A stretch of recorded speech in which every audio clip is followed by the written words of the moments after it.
đê yun chiên đa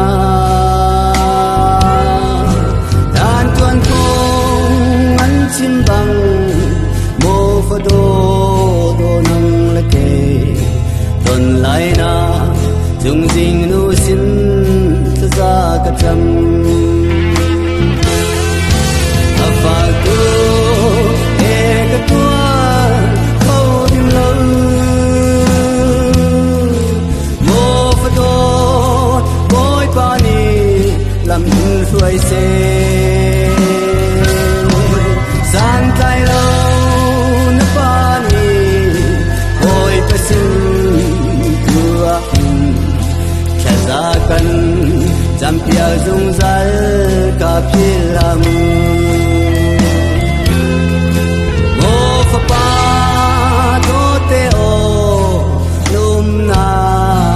jun ki ba boy pa ro sung na si